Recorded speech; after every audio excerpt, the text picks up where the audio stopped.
Baqir al Nimr اور Pakistan. Baqir al Nimr کی پھانسی نے ایران کے مکروہ چہرے سے نقاب الٹ دیا ہے۔ عالمی حالات اس قدر تیزی سے بدل رہے ہیں کہ نام نہاد دانشوروں کے علاوہ ہر چھوٹا بڑا یہ بات سمجھ چکا ہے کہ ایران، امریکہ، بھارت، روس اور اسرائیل ان ممالک میں سر فہرست ہیں جو ایک طرف عالم اسلام میں خون کی ہولی کھیل رہے ہیں تو دوسری طرف ان کی تہذیب، ثقافت، معیشت، فوج اور دین کو تباہ کرنے کی کوشش میں لگے ہوئے ہیں۔ ادھر حزب اللہ کے لیڈر حسن نصر اللہ نے حرمین شریفین کی گلیوں کو خون سے بھر دینے کا عزم ظاہر کیا ہے۔ فطرتی طور پر عالم اسلام میں غم و غصہ ایمانی تقاضے کے عین مطابق تھا۔ خوش آئین بات یہ ہے کہ پاکستان میں بیداری کی زبردست فضا ہموار ہو رہی ہے۔ دارالحکومت اسلام آباد میں مختلف سنی مکاتب فکر کے علماء اور عوام ایک اسٹیج اور پنڈال میں جمع تھے۔ بریلوی، دیوبندی، اہل حدیث اور جماعت اسلامی کے زعماء کو ایک اسٹیج پر دیکھ کر سنی عوام کے دل باغ باغ ہو گئے۔ تمام مکاتب فکر کے علماء نے ایرانی اقدامات کو خطرناک جارحیت قرار دیتے ہوئے حرمین شریفین کے لیے اپنی جانوں کے نذرانے پیش کرنے کا عزم ظاہر کیا ہے۔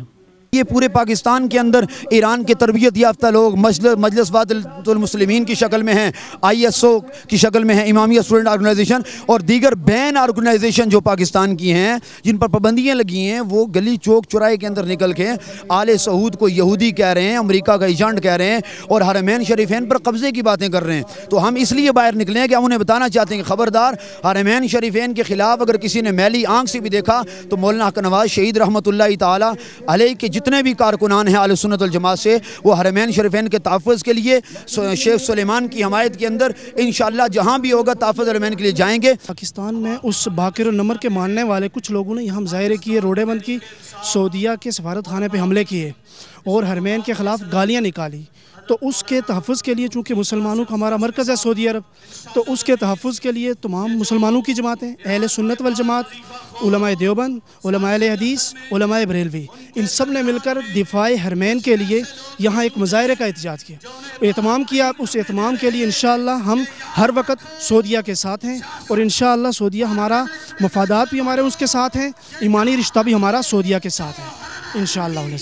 ہم دفاع حرمین کے لیے کسی قربانی سے دریغ نہیں کریں گے۔ یہ ہمارے ایمان کا حصہ ہے، یہ ہمارے اسلام کا حصہ ہے، ہماری قبلہ ہے اور محمد رسول اللہ صلی اللہ علیہ وسلم کا شہر وہاں موجود ہے اور اللہ رب العالمین نے قرآن کریم کو وہاں نازل کیا ہے۔ ہم ایرانی مداخلت کو نہیں برداشت کریں گے اور ہم ان کو یہ واضح بتانا چاہتے ہیں کہ اگر ایران وہاں مداخلت کرتے ہیں تو اہل سنت سارے ایران کے مخالف ہوں گے اور یہ ایک ہی ملک ہے جو تمام ملکوں میں فسادات پیدا کر رہے ہیں، یمن میں بھی اور شام میں بھی اور اسی طرح بحرین میں اور اسی طرح عراق میں، یہ تمام ملکوں میں شرفسند جو ہے وہ ایران ہے۔ ہم کبھی ان کو یہ اجازت نہیں دیتے ہیں کہ وہ مسلمانوں کے اندرونی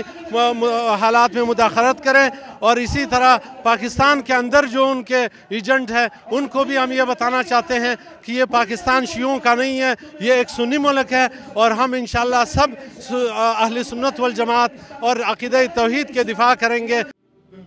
اس احتجاج اور مظاہرے کی خصوصیت یہ تھی، تمام مکاتب فکر کے علماء اور زعماء نے پاکستان کے ساتھ ایک طرف محبت کا اظہار کیا تو دوسری طرف اپنی نظریاتی سرحدیں محفوظ رکھنے کے لیے اپنے عزم کا بھرپور اظہار کیا۔